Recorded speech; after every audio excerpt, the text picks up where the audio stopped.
Baruch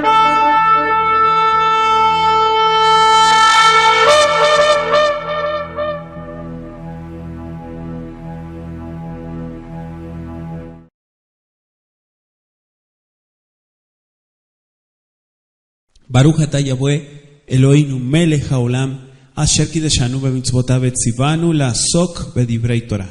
Baruch atah Yahweh amelamed Torah leamo Israel. Amén. Bendito seas, Yahweh nuestro Elohim, Rey del universo, que nos santificas con tus preceptos y que nos ordenas ocuparnos del estudio de la Torah. Bendito seas, Yahweh, que enseñas Torah a tu pueblo Israel. Beshen Yeshua HaMashiach. Amén. Que así sea. Vamos a abrir las escrituras, acompáñeme en esta noche en Mateo capítulo 13. Vamos a estar desde el versículo 18. ¿Sí? ¿Trajo para anotar? Bendito sea el Eterno. Vamos desde el verso 18 y vamos a leer desde ahí en adelante. Dice: oíd pues vosotros la parábola del sembrador. Cuando alguno oye la palabra del reino y no la entiende, viene el malo y arrebata lo que le fue sembrado en su corazón. Este es el que fue sembrado junto al camino. Y el que fue sembrado en pedregales, este es el que oye la palabra y al momento la recibe con gozo, pero no tiene raíz en sí, sino que es de corta duración. Pues al venir la aflicción o la persecución por causa de la palabra, luego tropieza. El que fue sembrado entre espinos, este es el que oye la palabra, pero el afán de este siglo y el engaño de las riquezas ahogan la palabra y se hace infructuosa. Mas el que fue sembrado en buena tierra, este es el que oye y entiende la palabra y da fruto y produce a 100, a 70, a 60 y a 30 por uno. Le refirió otra parábola diciendo: el reino de los cielos es semejante a un hombre que sembró una buena semilla en su campo, pero mientras dormían los hombres vino su enemigo y sembró cizaña entre el trigo y se fue. Y cuando salió la hierba y dio fruto, entonces apareció también la cizaña. Vinieron entonces los siervos del padre de familia y le dijeron: Señor, ¿no sembraste buena semilla en tu campo? ¿De dónde pues tienes cizaña? Él les dijo: un enemigo ha hecho esto. Y los siervos le dijeron: ¿quieres pues que vayamos y la arranquemos? Él les dijo: no sea que al arrancar la cizaña arranquéis también con ella el trigo. Dejad crecer juntamente lo uno y lo otro hasta la siega. Y al tiempo de la siega, yo diré a los segadores: recoged primero la cizaña y atadla en manojos para quemarla, pero recoged el trigo en mi granero. Otra parábola les refirió diciendo: el reino de los cielos es semejante al grano de mostaza que un hombre tomó y sembró en su campo, el cual a la verdad es la más pequeña de todas las semillas, pero cuando ha crecido es la mayor de las hortalizas y se hace árbol, de tal manera que vienen las aves del cielo y hacen nidos en sus ramas. Otra parábola les dijo: el reino de los cielos es semejante a la levadura que tomó una mujer y escondió en 3 medidas de harina hasta que todo fue leudado. Todo esto habló Yeshua por parábolas a la gente y sin parábolas no les hablaba, para que se cumpliese lo dicho por el profeta, cuando dijo: abriré en parábolas mi boca, declararé cosas escondidas desde la fundación del mundo. Entonces, despedida la gente, entró Yeshua en la casa y acercándose a él, sus discípulos le dijeron: explícanos la parábola de la cizaña del campo. Respondiendo él les dijo: el que siembra la buena semilla es el Hijo del Hombre. El campo es el mundo. La buena semilla son los hijos del reino y las cizañas son los hijos del malo. El enemigo fue el que sembró. El enemigo que la sembró es el adversario. La siega es el fin del siglo y los segadores son los ángeles. De manera que como se arranca la cizaña y se quema en el fuego, así será en el fin de este siglo. Enviará el Hijo del Hombre a sus ángeles y recogerán de su reino a todos los que sirven de tropiezo y a los que hacen iniquidad. Y los echarán en el horno de fuego. Allí será el lloro y el crujir de dientes. Entonces los justos resplandecerán como el sol en el reino de su Padre. El que tiene oídos para oír, oiga. Además, el reino de los cielos es semejante a un tesoro escondido en un campo, el cual un hombre halla y lo esconde de nuevo, y gozoso por ello va y vende todo lo que tiene y compra aquel campo. También el reino de los cielos es semejante a un mercader que busca buenas perlas, que habiendo hallado una perla preciosa, fue y vendió todo lo que tenía y la compró. Asimismo, el reino de los cielos es semejante a una red que echada en el mar recoge de toda clase de peces. Y una vez llena, la sacan a la orilla y sentados recogen lo bueno en cestas y lo malo echan fuera. Así será el fin del siglo, saldrán los ángeles y apartarán a los malos de entre los justos y los echarán en el horno de fuego. Allí será el lloro y el crujir de dientes. Y Yahshua les dijo: ¿habéis entendido todas estas cosas? Ellos respondieron: sí, Señor. Él les dijo: por eso todo escriba docto en el reino de los cielos es semejante a un padre de familia que saca de su tesoro cosas buenas, nuevas y cosas viejas. Aconteció que cuando terminó Yahshua estas parábolas, se fue de allí y venido a su tierra les enseñaba en la sinagoga de ellos, de tal manera que se maravillaban y decían: ¿de dónde tiene esta sabiduría y estos milagros? ¿No es este el hijo del carpintero? ¿No se llama su madre Miriam y sus hermanos Jacob, Yosef, Shimón, Yehuda? ¿No están todas sus hermanas con nosotros? ¿De dónde pues tiene todas estas cosas? Y se escandalizaban de él, pero Yahshua les dijo: no hay profeta sin honra, sino en su propia tierra y en su casa. Y no hizo allí muchos milagros a causa de la incredulidad de ellos. Palabra del Eterno. Bendito sea el Eterno por esta porción, estas parábolas del reino que vamos a estudiar. Fíjense que dice: la gematem Shimuna et Meshal Zorea. En el versículo 18 dice: oigan el Meshal, ¿sí? Shimuna es un yusivo, se llama en gramática hebrea, ¿sí? Este Meshal Zorea, la parábola del sembrador, dice el texto. Claro, el comentario principal lo tomamos desde el verso 18 al 23 y aparecen en relación también con los versos 3 al 9 que ya estuvimos estudiando. Pero la explicación del Meshal Zorea, de la parábola del sembrador, de la semilla de los diferentes terrenos, dada aquí por Mashiach, probablemente en algún momento posterior, debería tomarse como modelo de los principios que rigen la interpretación de todos los Meshalim, de todas las parábolas. Es importante eso. ¿Sí? Kol shomea devar malchut veloi veu vara bechataf et zarua vilvavo u anizra al yad adarech anizra al mekom aselaim u ashomea et adabar umiyat yikachenu besimcha velo en shoresh. No tiene raíces. Tachtaf, raíz profunda. Beyakum rab leshau viyot saga uredifa biglal adav ikashel begara ben Israel akotzim u ashomea et adabar adagat haolam hazeh benichlei, dice benichlei aosher yemahu et adabar uperilo y hielo, pero no tiene fruto. Mashiach empieza a explicar. Fíjense que en el verso 22 dice: el que fue sembrado entre espinos, este es el que oye la palabra, pero el afán de este siglo y el engaño de las riquezas ahogan la palabra y se hace infructuosa. ¿Sí?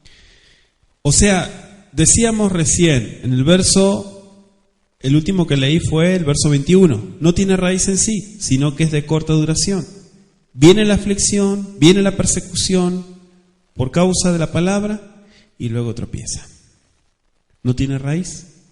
¿Qué es no tiene raíz? Be'ein lo shoresh. Quiere decir, aunque aquí no está hablando literalmente, quiere decir no se sabe desenvolver.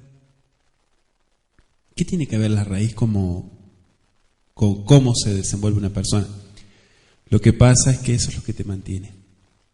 Cuando la persona sabe desenvolverse ante las situaciones, cuando la persona sabe cómo actuar ante la prueba, es desenvolverse. Y eso es lo que la Biblia quiere que aprendamos.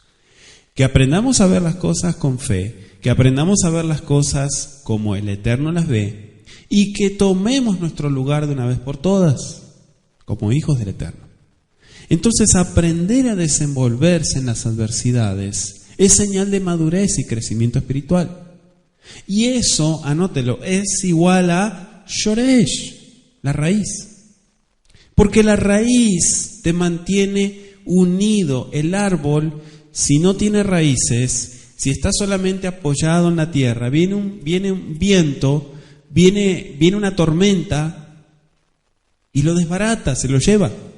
Pero como tiene raíces, como está cimentado y está firme en su posición, entonces por eso no es llevado. Por eso no tropieza. Aunque puede tropezar. Pero déjeme decirle algo, hago un paréntesis. Permítase, como creyente en Yeshua, permítase equivocarse. Permítase equivocarse. No haga como esas personas que se les viene el mundo abajo. ¿Sí?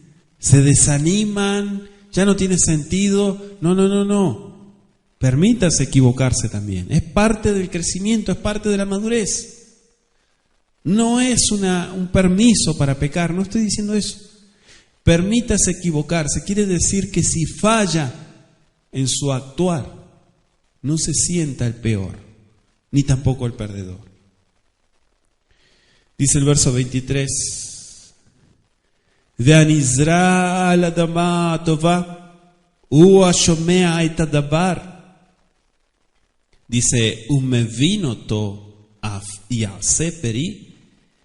Venatan ze me'a shearim, dice veze shishim, veze shloshim. Mire qué interesante.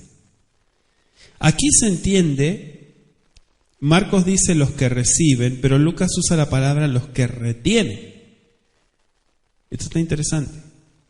¿Sí? Estoy haciendo sinopsis de los evangelios. En el verso 24 dice otra parábola, ¿sí? Otro mashal. Anótelo, la parábola del trigo y la cizaña. Mateo 13, 24 al 30, si la quiere anotar, desde dónde a dónde. Claro, la parábola del trigo y de la cizaña, que solo aparece en Mateo, hago la aclaración, destaca que no todos los que profesan aceptar los principios del reino de los cielos son en verdad los que a primera vista aparecen o parecen ser. Quienes son alumnos de Mashiach no deben sorprenderse de encontrar en el reino del cielo, es decir, en el reino del favor del Eterno que viene de esta tierra, a algunos cuyas vidas no han sido transformadas por la palabra. Mashiach quería hacer saber que él no había plantado a esas personas y que sus vidas no eran el producto de la semilla de las buenas nuevas.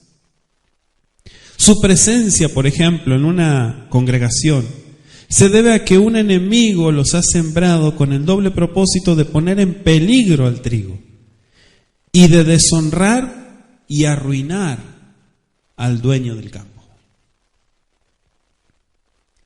¿Sí? Gente tóxica. Gente tóxica. Hay por todos lados. Gente tóxica.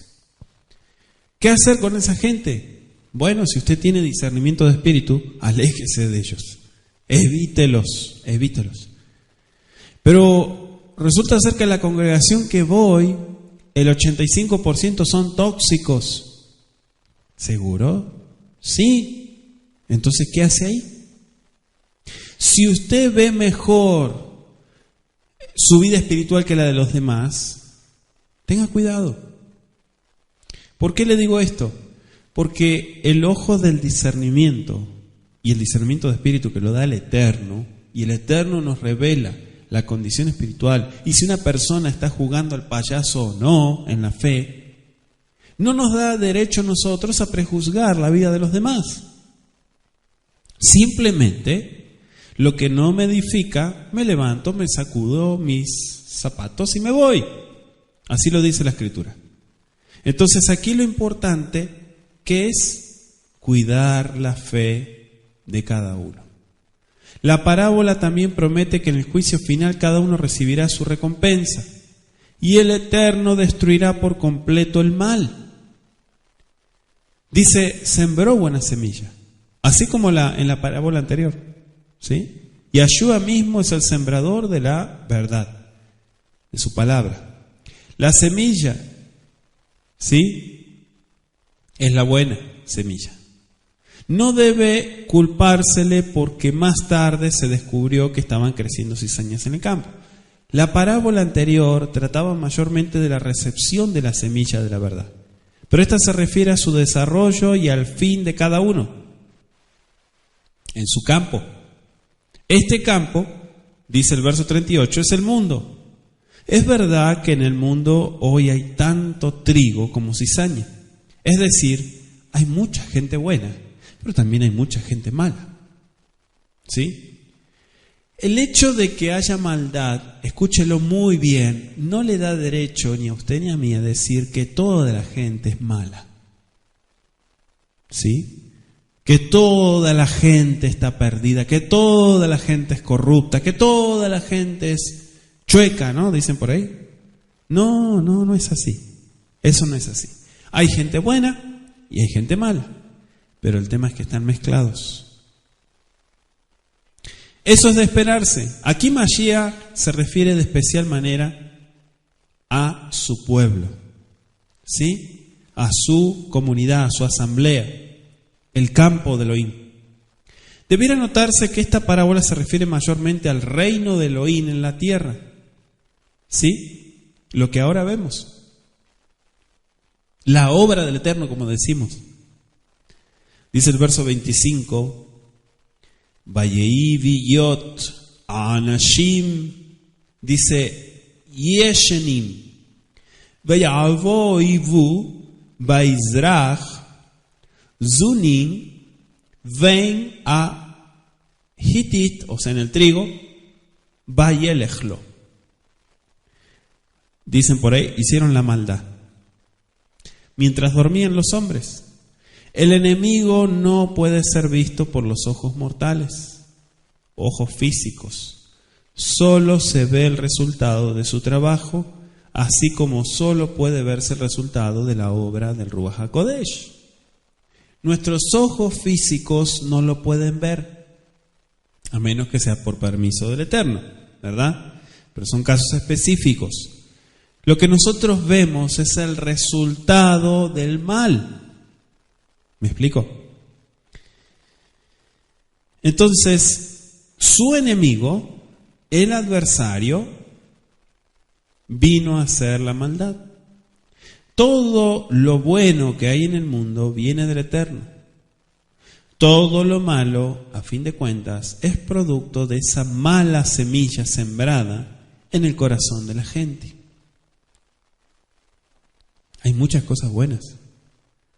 Lamentablemente, voy a hacer un paréntesis, lamentablemente el ser humano le gusta, es como que tiene un chip, ¿no? O sea, como que está programado. Le gusta resaltar las cosas malas de los demás. Escuche a la gente. Escúchese usted, si no es que está haciendo eso. ¿Sí? Resaltar lo malo, no resaltar lo bueno. En el matrimonio lo mismo. Lo malo, te equivocaste, fallaste, hiciste esto, hiciste lo otro, esto, demanda, esto, lo otro.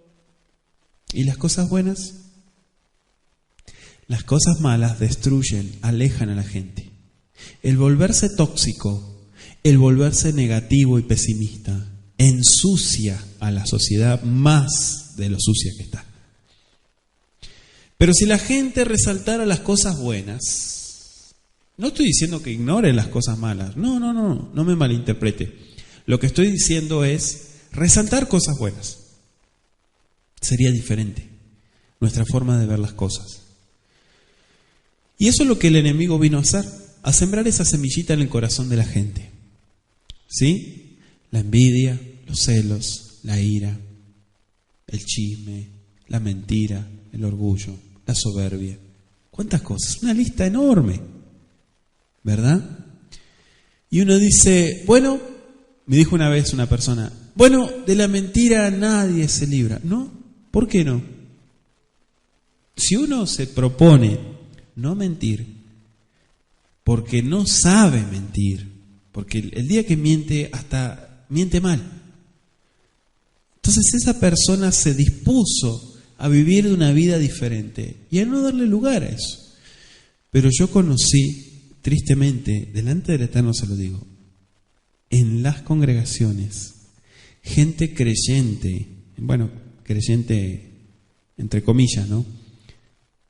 Mentirosa, horriblemente mentirosa. O sea, que le mentía en la cara.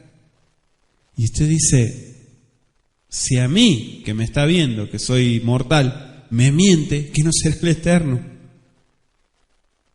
Terrible, ¿no? O sea, nos hace pensar porque uno dice, bueno, si la persona no es ni siquiera sincera consigo mismo, obvio no va a ser sincero con los demás, pero ya con ese solo hecho de no ser sincero, atrás de todo eso vienen 18.000 millones de cosas más, porque la mentira no lo es todo. Sí, la mentira es hipocresía, la mentira es engaño, la mentira es muchas cosas, pero a veces la gente, como no le gusta ser confrontada, no le gusta crecer, no le gusta el proceso de cambio, no le gusta reconocer que se equivocó, no le gusta, muchas cosas no le gustan. Entonces, mentira, ponemos la mentira ahí enfrente y ya la mentira es como que la mentira nos cubre, ¿verdad? Pero el problema es que la mentira, hay gente que te la va a creer. Pero hay gente que está en conexión con el Eterno y sabe cuando le estás mintiendo. ¿Sí? Hablando de la gente, ni hablemos del Eterno. O sea, el Eterno que todo lo ve, que escudriña mente y corazón. Es una falta de respeto total. Entonces, descaradamente, mucha gente vive de esa manera. Dice, hoy alcancé tal cosa en la fe, pero sigue mintiendo. Se miente a sí mismo, miente a los demás. Y de alguna manera podríamos decir en estos tiempos que es una especie de levadura, ¿verdad? Como dicen Urija de allá, es una levadura. ¿Por qué es una levadura? Y porque eso contamina. Y no vas a crecer hasta que no dejes eso. Yo no te estoy obligando. Si quieres ser mentiroso de por vida y hasta que te llamen Pinocho, ¿sí? Allá, tu vida. O sea, pero el problema es que a donde vayas vas a seguir siendo igual y peor. Y en lugar de bendecir a la gente, la vas a ensuciar con tus mentiras. Entonces, ¿por qué comento esto? Porque lo que vino a sembrar el enemigo no es bueno, no es para decir, bueno, ahí está, que crezca junto y que... Porque muchas veces, tristemente vemos, aunque no somos quienes, y Yahshua nos dijo, no arranques nada, no vaya a ser que quites el trigo, déjalos que crezcan. Pero de alguna manera vemos que se está afectando el pueblo, que el trigo está siendo afectado. De alguna manera hay pérdida. La palabra cizaña, ¿sí?, que aparece en el hebreo, dice que es una gramínea que suele crecer en los sembrados de trigo y de centeno. La cizaña alcanza unos 60 centímetros de alto y solo cuando maduran sus granos de color oscuro puede distinguirse fácilmente de los cereales. Sus semillas son venenosas y al ser ingeridas pueden causar vértigos y convulsiones. En algunos casos el envenenamiento por cizaña ha producido la muerte. En la parábola, las cizañas representan a los hijos del adversario, porque tienen el carácter parecido al de su padre. No les gusta que a los demás les vaya bien. El otro día hablaba con una persona, me decía, ¿por qué la gente, me decía esta persona, por qué la gente se molesta cuando al otro le va bien? Bueno, porque, primero y principal porque es gente venenosa, le dije, es gente tóxica. Sí, pero deberían de alegrarse. Yo me alegro cuando a los demás les va bien, dice. Cuando consiguen trabajo, cuando les suben el salario, esto, lo otro, uno se tiene que alegrar. Pero hay gente tóxica, la gente tóxica no se va a alegrar, se envenena más. Porque ya tiene la cizaña en su corazón. Tiene el carácter parecido a su padre. Esta representación gráfica se presta en forma muy adecuada para ilustrar la verdad espiritual que Mashiach deseaba enseñar.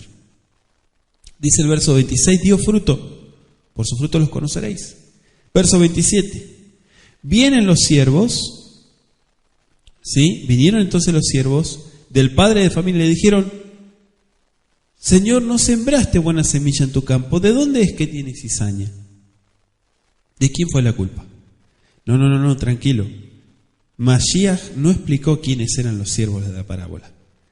Y eso podría indicar que su identidad no afecta en nada la verdad que enseña la parábola. La presencia de ellos es tan solo incidental para la narración.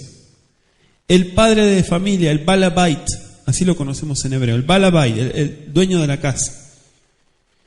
Se dice que el Hijo del Hombre había sembrado la buena semilla, Mateo 13:37. Y esta identificación vincula íntimamente la parábola de la cizaña con la del sembrador, la semilla y los diferentes suelos. ¿Se acuerdan que lo estuvimos estudiando? Los diferentes suelos. Bueno, le digo para que lleve usted el hilo de lo que estamos comentando. Entonces le dicen de dónde. Verso 28, fue un enemigo. Verso 29, no lo hagas, no sea que al arrancar.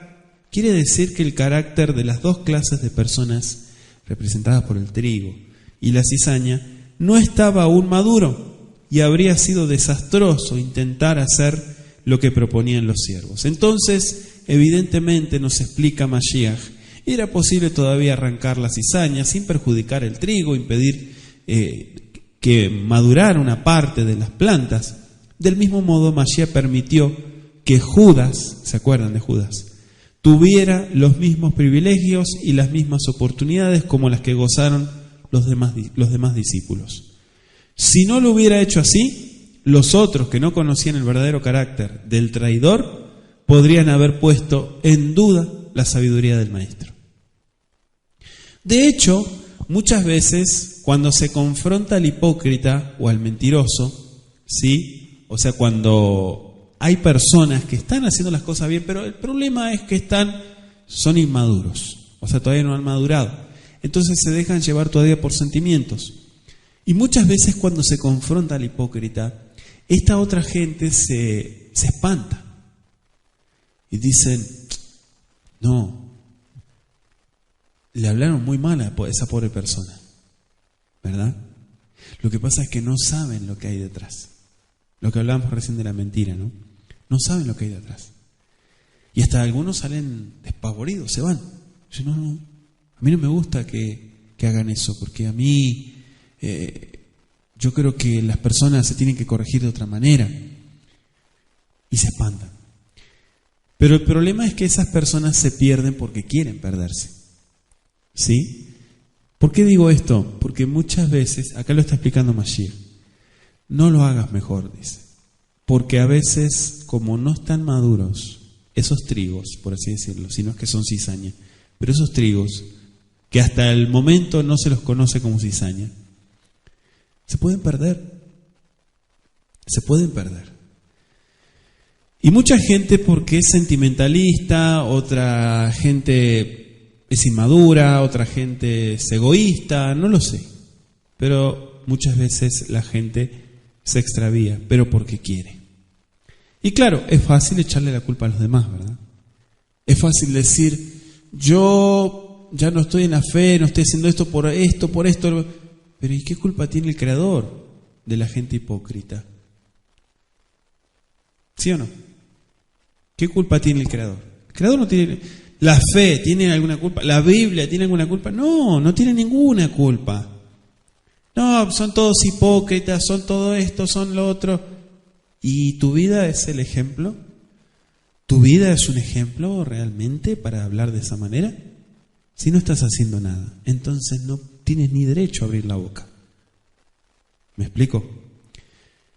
Aquellos que están intentando vivir una vida diferente, creo que tienen más derecho a hablar que aquel que no hace nada y que nomás critica.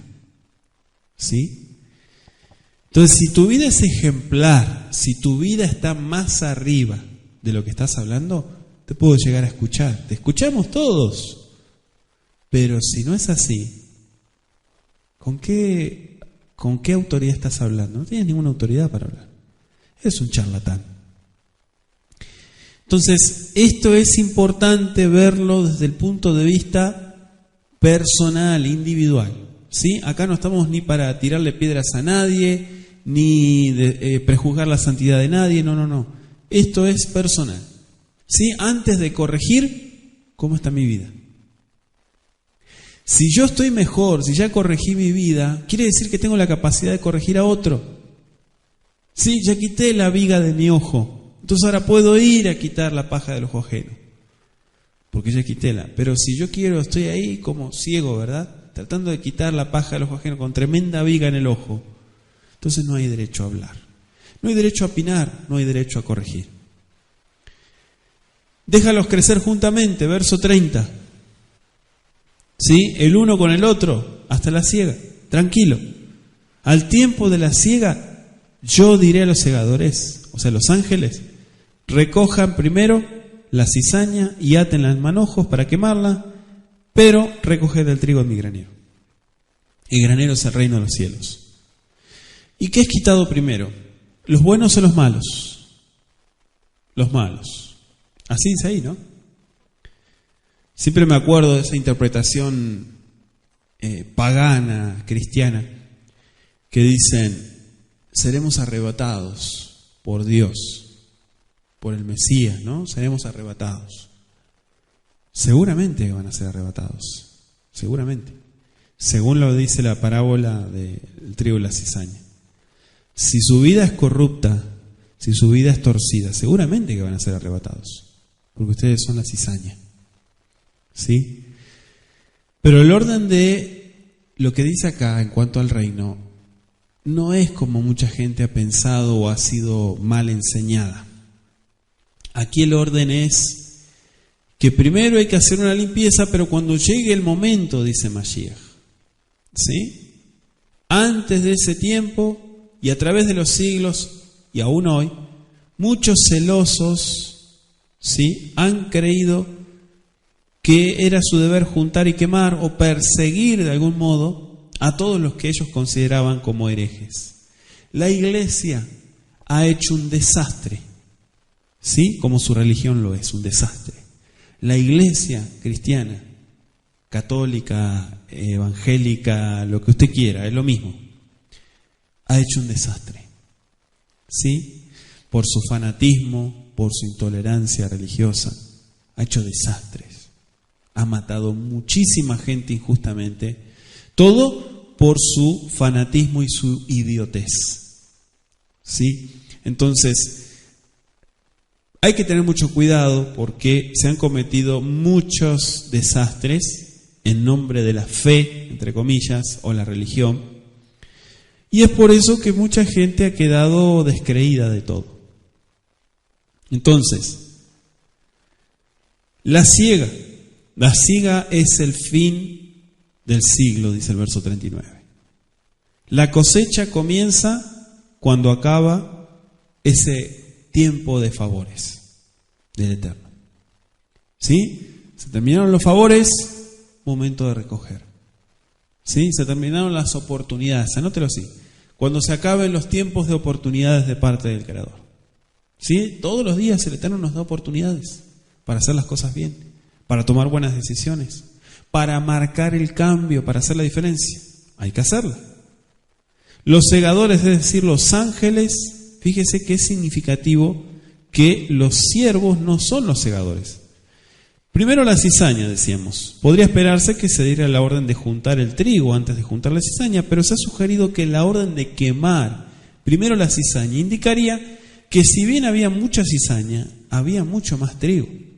Entonces también podría interpretarse que se hace alusión aquí al hecho de que al fin del siglo los malvados recibirán su merecido antes de que la tierra sea renovada y se constituya en el hogar de los Kedoshim. Segunda de Pedro 3, versos 7 al 13, le dejo, y Apocalipsis 20, versos 9 al 10. Anótese también los versos 14 y 15. Entonces, ¿qué dice? Atadla en manojos. Como ya hemos dicho, la siega del mundo comienza cuando se acaben los favores, cuando se acaben las oportunidades. ¿Y cuándo va a ser eso? Bueno, primero y principal yo no se lo puedo decir, porque nadie lo sabe, ¿no? Sería un charlatán, un hipócrita, si le digo que el mes que viene Mashiach, o en el 2019 viene Mashiach, o ahora para la fiesta de Sukkot viene Mashiach. Sería un hipócrita si digo eso, ¿sí? Un farsante y un religioso. Pero si usted me pregunta y yo digo, bueno, hay evidencia, hay profecía bíblica, hay indicadores que marcan, que muestran cómo va el reloj del Eterno, yo le diría que todo está muy verde. ¿Qué quiero decir? Que a como se están cumpliendo las profecías y lo que tiene que suceder según la Escritura cronológicamente, estamos hablando que Mashiach podría venir aproximadamente en 300 o 400 años más. ¿Tanto? Sí. Sí. No le estoy dando una fecha, le estoy diciendo mi punto de vista en cuanto a lo que he investigado, estudiado y en base a las profecías bíblicas. Entonces, la gente escucha a estos fanáticos, estos que andan también por internet.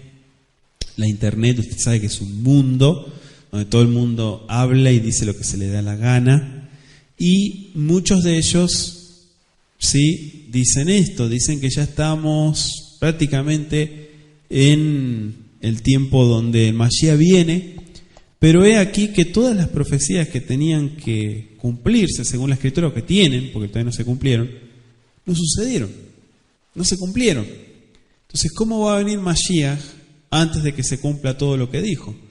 ¿Sí? Entonces, hay muchas cosas que se tienen que cumplir, hay muchas cosas horribles, que hasta me da miedo hablar de esas cosas, porque lo que dice la Escritura es increíble lo que va a suceder, ¿sí? Y todavía no se ha cumplido nada de eso. Y dice la Escritura que después de todo eso horrible, es que Mashiach va a venir, ¿sí? La famosa gran tribulación que le llaman, ¿sí? Muchos dicen que estamos en la gran tribulación. Si estuviéramos en la gran tribulación, no se podrían hacer tantas cosas que se están haciendo hoy en día en nombre del Creador, ¿sí? Entonces yo simplemente no soy quien para decirle, no doy fechas, no doy nada de eso, porque primero y principal no me incumbe y no me interesa hablar de cosas que son mentiras. Me gusta que la gente vaya a la verdad, no a la mentira, no al engaño. Entonces, si ustedes son de esos que les gusta el sensacionalismo, que les gusta escuchar a todos estos farsantes con talit que andan por ahí dando fechas de que ya viene el Mashiach, de que ya estamos en los dolores de parto y que bla bla bla, y que el asteroide y que no sé qué, y que la luna roja, y que meten miedo, y que lo único que hacen es vender la noticia, ¿sí? Para generar más expectativa en la gente. Pero la gente también está haciendo el papel de tonta, ¿verdad? Porque, o sea, ¿de qué estamos hablando? ¿De la fe personal, del crecimiento y la madurez, o de mirar noticias falsas? ¿Sí? Entonces hay muchas cosas que hay que tener mucho cuidado. ¿Por qué? Porque estamos en tiempos donde hay mucha mentira, mucho engaño. Cuidado con eso. Entonces seguimos acá donde estábamos. Atad en manojos, como ya se ha señalado, la siega del mundo comienza con el fin del tiempo de las oportunidades, ¿sí? Las 7 últimas plagas que caerán entonces completarán el proceso de atar la cizaña en manojos para que pueda ser quemada. Por eso dice para quemarla. O sea, cada semilla produce una cosecha según su especie. Entonces no queda más remedio que quemar la cizaña, dice la Escritura, para que las semillas del mal no vuelvan a brotar y otra vez sumerjan al mundo en aflicción y conflicto. Es importante notar, mis amados, que en esta parábola la cizaña sigue siendo cizaña y acaba en el fuego, ¿sí? No habrá para los malos un segundo tiempo de oportunidades, no. Ya es cizaña, está destinado a ser quemado, dice la Escritura, hasta el necio fue creado, dice, para el día del castigo. Imagínense, tremendo lo que dice la Escritura. Verso 31, dice, Vayasem, Lifneyen mashal acher, Vayomar malchut hashamayim, dice, Doma ledagag shel aredach, asher lekajo, mejor dicho, Ish baizra bisadeu. Verso 31. Vayan anotando los puntos que estamos marcando. Otra parábola les refirió diciendo: el reino de los cielos es semejante al grano de mostaza que un hombre tomó y sembró en su campo, el cual a la verdad es la más pequeña de todas las semillas, pero cuando ha crecido es el mayor de los árboles. De tal manera que vienen las aves del cielo y hasta hacen nidos en sus ramas, de tan grande que es. Entonces, la más pequeña de todas las semillas. Claro, el grano de mostaza, es probable que la semilla se refiera a la mostaza negra, ¿no? La mostaza crece fácilmente, casi sin cultivar, ¿sí? Y estaba leyendo un libro sobre historia natural, ¿sí? Un libro antiguo, y mencionaba Hipócrates, ¿sí? Menciona que las semillas se empleaban como condimento y las hojas como alimento. Hipócrates describe, ¿no?, el uso medicinal de la mostaza, y también hay otros autores de la antigüedad, como por ejemplo el mismo Plinio o Dioscórides, ¿sí?, en su libro De Materia Médica. Si bien la mostaza no aparece en el Antiguo Pacto, en la literatura rabínica se habla muchas veces de ella y representaba para la mente judía algo muy diminuto, muy chiquito.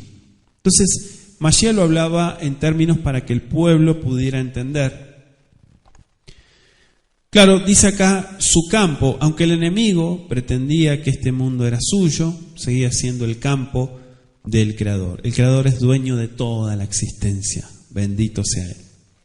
Entonces esta semilla, dice, la más pequeña de todas, el grano de mostaza no solo era símbolo de pequeñez, sino que era mucho menor que los granos de trigo, centeno o cebada que se sembraban habitualmente en Israel. Pero la planta, cuando había crecido, era mayor que otras plantas. Los dirigentes judíos despreciaban a la multitud, ¿sí?, que escuchaba con intenso deseo al Mashiach, a Yahshua. Especialmente tenían en menos a los pocos e iletrados campesinos y pescadores, quienes como discípulos de Mashiach estaban sentados junto a él.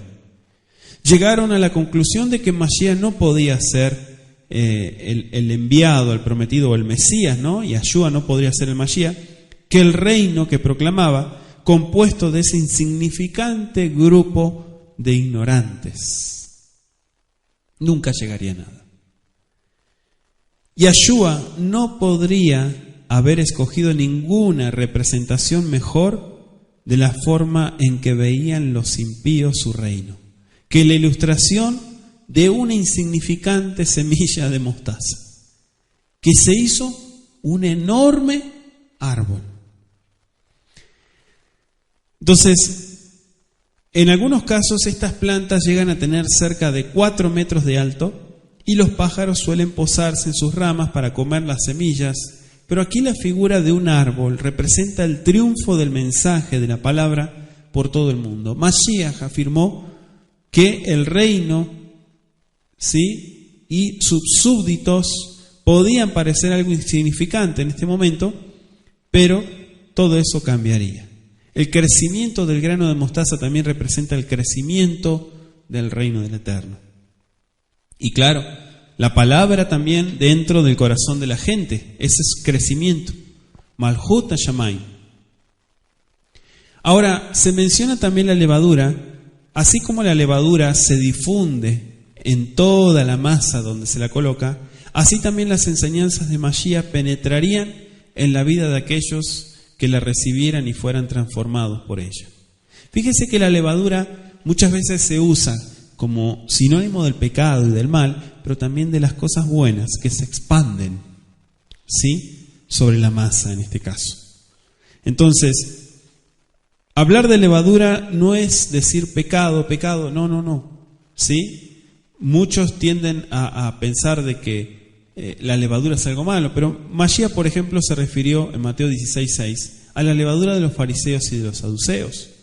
Pero en la parábola presentada en esta ocasión, la levadura no puede presentar o representar al pecado, porque finalmente toda la masa quedó leudada. Sin duda, Mashiach no pudo haber dicho que su reino había de quedar totalmente saturado de maldad, no. Eso arruinaría el pan. Además, no es lógico suponer que un mismo símbolo debe siempre representar un mismo elemento.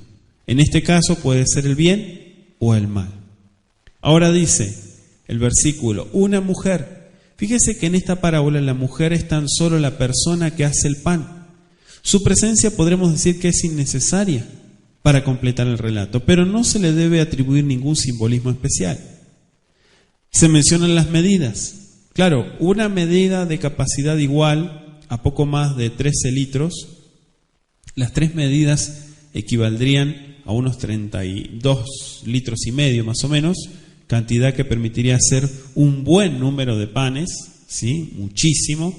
Pero aquí la cantidad de harina no tiene importancia para el mensaje de la parábola. Dice el verso 34, todo esto habló Mashiach por parábolas a la gente y sin parábolas no les hablaba, para que se cumpliese lo dicho por el profeta cuando dijo, abriré en parábolas mi boca, declararé cosas escondidas desde la fundación del mundo. Salmo 78, versículo 2.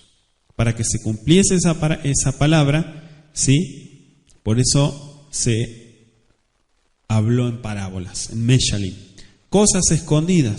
Claro, Shaul, Pablo en Romanos, habla del misterio que se ha mantenido oculto desde tiempos eternos, pero que ha sido manifestado por medio del anuncio a Yeshua, a Mashiach. Romanos 16, 25 y 26, le dejo de tarea. Hay otro pasaje que también dice que este misterio es Mashiach en ustedes, la esperanza de gloria, Colosenses 1, 26 y 27.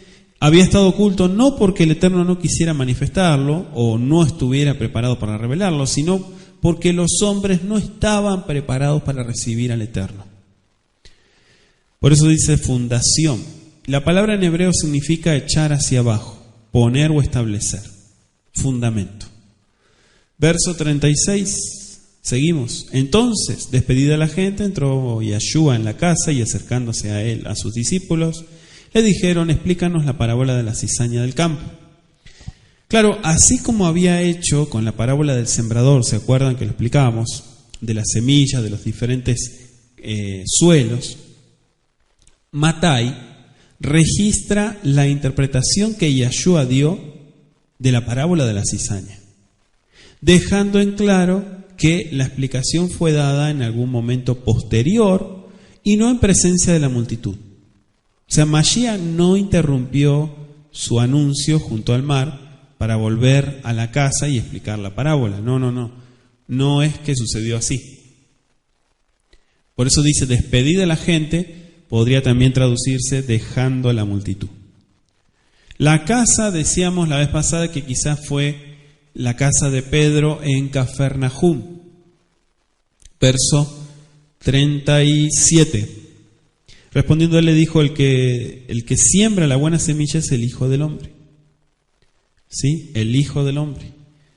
Claro, acá vemos que se menciona el Hijo del Hombre como el Eterno. En el verso 38, el malo.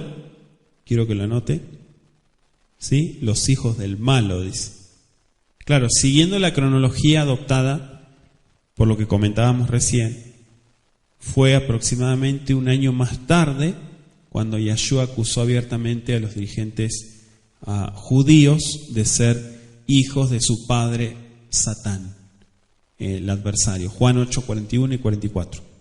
Un año después. Verso 39, se menciona el siglo, bueno, también se traduce como edad en hebreo, lo podemos ver. Hay diversas traducciones de este vocablo, pero sugieren un sentido múltiple. La palabra aparece en el Brit Hadashah 101 veces, si se cuentan como una vez los casos donde aparece la frase siglo de los siglos. Claro, luego los cuales se traduce 60 veces como siglo, ¿sí? También tiene, dijimos, la traducción edad. Tiene un uso idiomático esta palabra, que se refiere a un largo periodo de tiempo, ¿sí? Claro, porque dice al fin de este siglo, entonces que ya pasaron 100 años, un siglo son 100 años, dice, ¿no? ¿O cómo? Sí, o sea, y dicen, no, pero entonces ya se cumplió la palabra, entonces ¿dónde estamos viviendo? Ese es el punto del hebreo, por eso usted tiene que entender el hebreo. Cuando usted entiende el hebreo, usted va a ver que la palabra día no significa necesariamente 24 horas. La palabra siglo no significa 100 años. ¿Sí? Eso es importante que usted lo tenga en mente, porque estamos hablando de un libro espiritual y que tiene mucha profundidad. Entonces, tiene uso idiomático.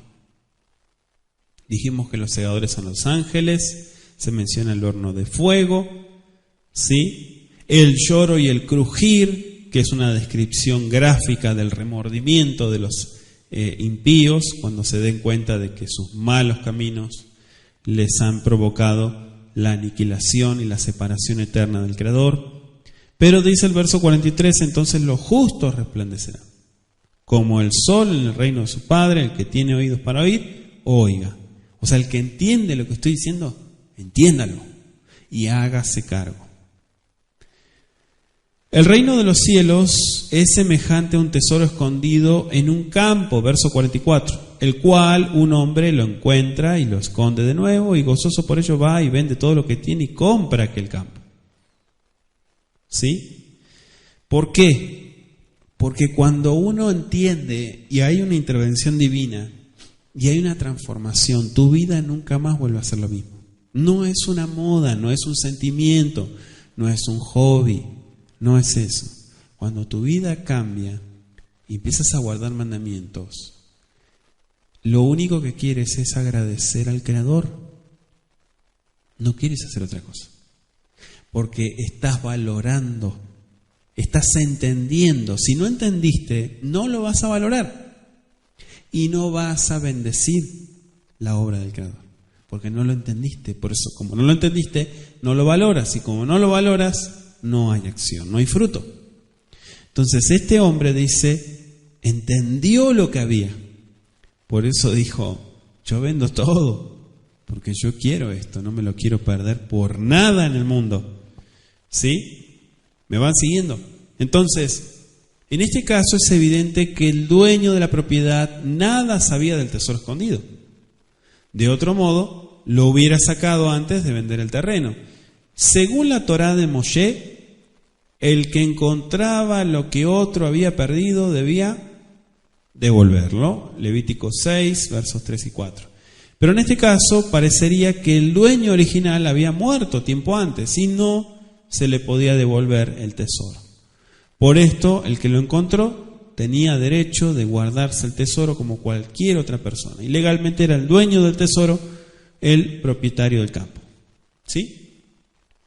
Entonces, no hay mayor tesoro que encontrar las buenas nuevas de salvación. Ese es el tesoro más grande que uno puede encontrar. No la religión. La religión, tú sabes que eso va y viene. ¿Sí? Pero encontrar el tesoro, encontrar la verdad del Creador, Baruch Hashem. Por eso se lo esconde de nuevo. El que había encontrado el tesoro lo puso de nuevo donde había estado oculto. a fin de protegerlo, que otro no lo encuentre. Debería notarse que Mashiach no necesariamente encomía la acción del que halló el tesoro, pero tampoco lo condena.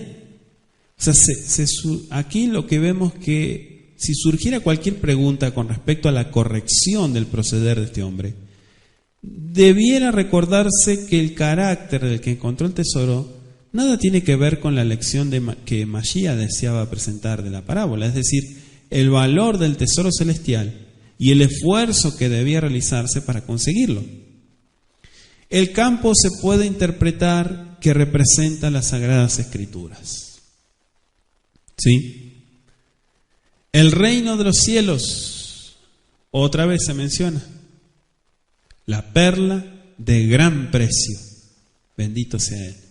Y empieza a mencionar un mercader, ¿sí? Se refiere a un mayorista, a uno que va de aquí para allá a fin de comprar mercaderías, en contraste con el revendedor o el pequeño comerciante. La parábola del tesoro escondido ilustra el caso de los que encuentran la verdad sin haber pensado en buscarla, mientras que la parábola de la perla de gran precio representa a los que ansiosamente han deseado hallar la verdad. Puede suponerse que el mercader era conocedor de perlas y que se suponía, o se proponía, mejor dicho, comerciar solo con las más finas. Así como ese mercader, hay muchas personas que se dan cuenta de que les falta algo en sus vidas y buscan anhelantes la satisfacción de sus inquietudes espirituales. Baruch Hashem por esas vidas. Baruch Hashem por esos que no se cruzan de brazos. Baruch Hashem por aquellos que dicen: yo tengo una responsabilidad y me hago cargo. No por aquellos que se cruzan de brazos y dicen: ya estoy guardando Shabbat, ¿qué más hay que hacer? ¿Cómo que más hay que hacer? ¿Eso es todo? ¿Ahí termina tu vida espiritual? ¿En el Shabbat? El Shabbat es descanso. ¿Y todos los mandamientos que hay que hacer? ¿Dónde están? No los conozco, porque no te pusiste a estudiar. Pero si tuvieras la responsabilidad de sentarte a estudiar, entonces estarías viviendo y pensando diferente las cosas. Pero como te pusiste cómodo, cómoda, ahí donde estás, ahí voy bien. ¿Quién te dijo que vas bien? ¿Tu conciencia? Sí, hay muchas cosas por hacer. Hay muchas cosas por descubrir. Si solamente descubriste un 0,5%, ¿sí? Ni siquiera 1%, ¿y ya te conformas con eso? ¿Con todo lo que hay por descubrir? Entonces, busca buenas perlas. El mercader representa en primer lugar a los hombres que buscan un Salvador, pero también representa a Mashiach, que busca a los hombres, vasos que se dejen usar. Nada hay de mayor valor que Mashiach y nada debiera buscarse con mayor diligencia. Por otra parte, a la vista del cielo, nada hay de mayor valor que el afecto y la piedad de los seres creados de todo el universo. Aun cuando el hombre había caído en el pecado, era de tanto valor a la vista de Malhut Shammai que el Eterno Kadosh Baruj Hu dio a su Hijo para buscarlo y restaurarlo al favor divino. Y junto con este regalo le proporcionó los ilimitados recursos de su omnipotencia. Imagínense, ¿puede pensar usted en eso? ¿Puede imaginarse eso? Hasdei Hashem, lo que cantábamos hace un ratito. Las bondades del Creador. Mi Jajam Yodeu. ¿Quién es el sabio para entenderlas? Es preciosa. Verso 46. Habiendo hallado una perla preciosa, fue y vendió todo lo que tenía y entonces la adquirió, la compró. Fíjense que era de gran precio por su inmenso valor. Y en armonía con la interpretación primaria de esta parábola, la perla de gran precio, no es otro sino Yeshua mismo, señalado entre 10.000 cantares 5:10. El tamaño, la forma el brillo de la perla le dan valor. La perfección de carácter y la plenitud del amor de Mashiach constituyen su bondad y su preciosura. El mercader de perlas debe haber experimentado una satisfacción enorme al poseer esa perla inigualable. El que halla en Mashiach la respuesta a todos los anhelos de su corazón, que encuentra más perfectamente en él el camino de la vida, que encuentra en él la meta de la existencia de su ser, ha encontrado el máximo tesoro que la vida pueda otorgarle. Por eso tu vida ya no es igual. Cuando entiendes esto que estoy diciendo, pues todavía no lo has experimentado, no me vas a entender. Qué bonito que está el sermón, qué bonito que está predicando, me gusta la enseñanza, suena lindo. Lástima que no estás entendiendo nada de lo que estoy diciendo. Solamente estás escuchando, pero no estás oyendo, no estás poniendo atención, ni menos te estás haciendo cargo. Entonces, yo te invito a que abras tu corazón al Creador, ¿sí? Y que puedas pedirle, que puedas anhelar eso, anhelar esa intervención divina en tu vida primero, antes que en los que te rodean, en tu vida. Deja a los otros, si no creen, déjalos, no los molestes, déjalos ahí. Tu vida, que tu vida haga un cambio. Si tu vida cambia, seguramente otros te van a seguir, otros te van a seguir. Vendió todo, y aunque la salvación no puede comprarse, no quiere decir eso, ¿verdad? Pero cuesta todo lo que una persona posee, así como lo hizo Shaul. Quien verdaderamente haya a Mashiach estimará todas las cosas como pérdida por ganar al Mashiach. Filipenses 3:8. Entonces, al conocer a Mashiach, se llena un vacío en la vida que ninguna otra cosa puede llenar. Bendito sea Él. Conocerle es vida eterna. Juan 17:3. ¿La compró? Sí, la compró, no lo dudó. Compró. El mercader estuvo dispuesto a dar todo lo que tenía para adquirir esa perla preciosa. Shalom Adonai, la paz del Creador, cuesta todo lo que el hombre tiene, pero vale infinitamente más. Algunos deben pagar el precio del yo, del orgullo, la ambición o el precio de los malos hábitos. El hombre compra la salvación por el precio de cosas que en sí carecen de valor o aún son nocivas. Por lo tanto, nada pierde en esta transacción.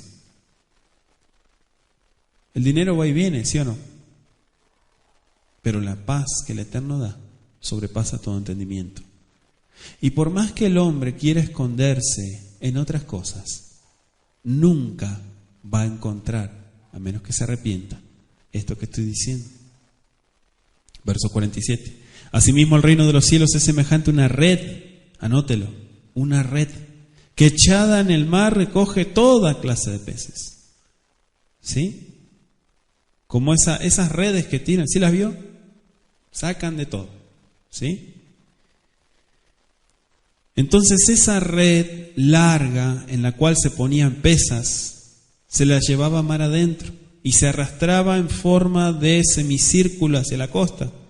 Esta red barredera representa el esfuerzo de los pescadores de hombres por ganar, ¿sí?, el corazón de la gente para Mashiach. Hay gente que ha conocido, le han predicado y dijo, yo no sabía esto, nunca me dijeron de esto. Y abrió su corazón al Eterno y el Eterno los bendijo. Pero también hubo mucha otra gente, como en mi caso, ¿sí? Muchos no conocen mi testimonio. A mí me han predicado por mucho tiempo. Yo no quería saber nada. Y fue en el momento preciso donde el Eterno dijo, ahora sí. ¿Sí? Pero imagínense si yo hubiera abrazado la fe la primera vez que me predicaron. No, pasaron años que me invitaban a escudriñar la Escritura, a esto, lo otro. No, a mí no me interesaba, porque yo estaba en otra sintonía. Entonces, llegó el momento del Creador, y bendito Él que me dio la oportunidad y que me dio el sentido para aprovechar esa oportunidad, porque también la pude haber desaprovechado. Pero bendito sea Él. Entonces hay muchos casos diferentes, ¿verdad?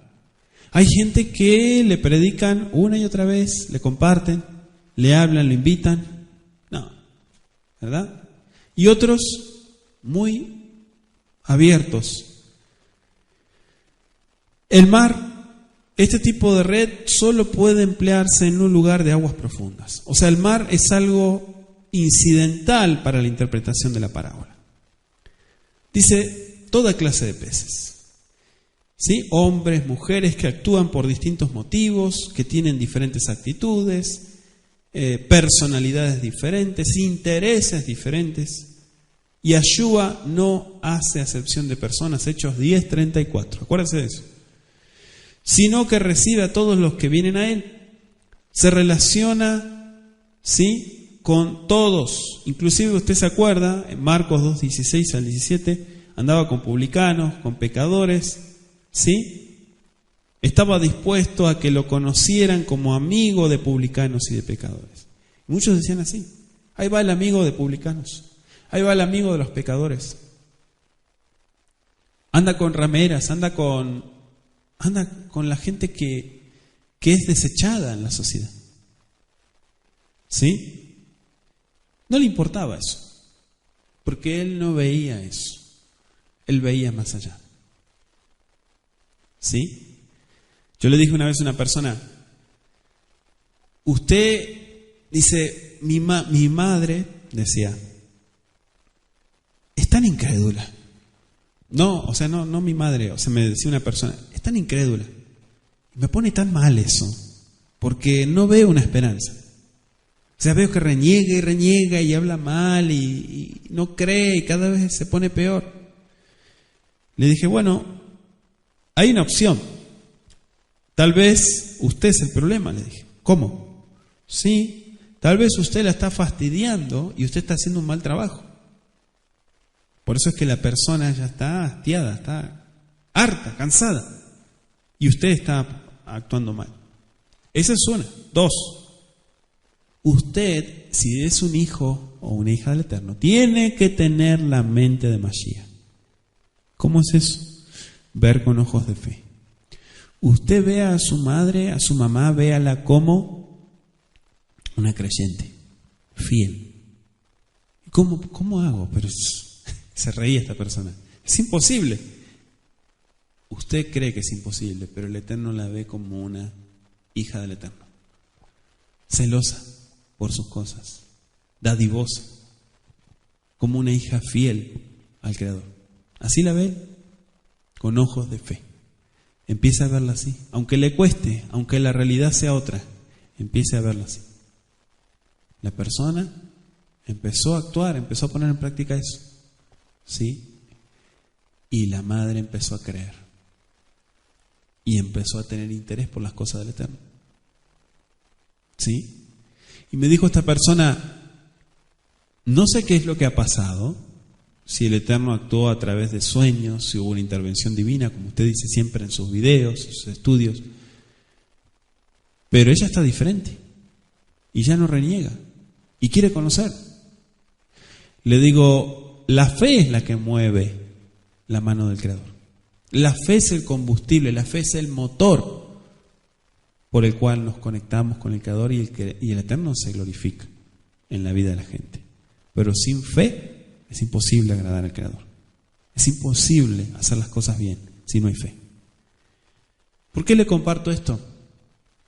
Porque a veces cuesta, ¿no? Hablamos del Jerut, hablamos de la libertad, somos libres, pero no somos libres de mente. Nuestra mente está cautiva. Nuestra mente está llena de prejuicios. Nuestra mente está llena de críticas destructivas. Nuestra mente está pesimista. ¿Y cómo puedo ser libre si soy pesimista? ¿Cómo puedo ser libre si todavía tengo la semilla del mal en mi corazón? ¿Cómo puedo ser libre si estoy criticando en lugar de ver lo mejor en los demás? ¿Cómo puedo ser libre? Piénselo. Toda clase de peces, vengan a mí, todos, dijo Mashiach, los que están necesitados. Tal vez muchos no tengan necesidad del Creador. Ya tendrán necesidad, ya llegará el momento donde tengan necesidad. Hoy en día, siglo XXI, todo el mundo sabe que hay un creador. Nadie puede decir, no, ¿hay un Dios? Yo no sabía que había un Dios. No, sí, todo el mundo sabe. Que se hagan los indiferentes no quiere decir que no reconozcan. Todo el mundo sabe que hay un creador.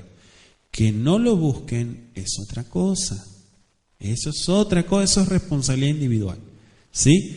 Pero hoy en día, siglo XXI, todo el mundo sabe que hay un creador. Y si no lo busca es porque realmente no quiere. Porque el que quiere algo lo hace. Es así. Tiene voluntad y se mueve. Y actúa. Verso 48. La sacan a la orilla, dice. Recogen lo bueno. Fíjese que el proceso de separar lo bueno de lo malo se realiza después que la red ha recogido todo lo que en ella se podía pescar. ¿Sí? En el pueblo habría malos y buenos. Algunos podrían pensar que sus pecados no importaban, pero con esta parábola Mashiach quiso enseñar que el carácter de la persona es lo que determina su destino. Para medir el carácter, escúchelo muy bien, el Creador toma en cuenta si la persona ha vivido en armonía con toda la luz que ha recibido, si ha cooperado según se lo han permitido su conocimiento y su capacidad, si tuvo oportunidades y las dejó pasar, o si tuvo oportunidades de cooperar y miró para otro lado, con los instrumentos divinos para perfeccionar un carácter a semejanza del perfecto ejemplo que tenemos, Yeshua el Mesías.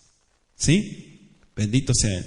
Le dejo Eclesiastés 12, 13 al 14 y Miqueas 6, 8.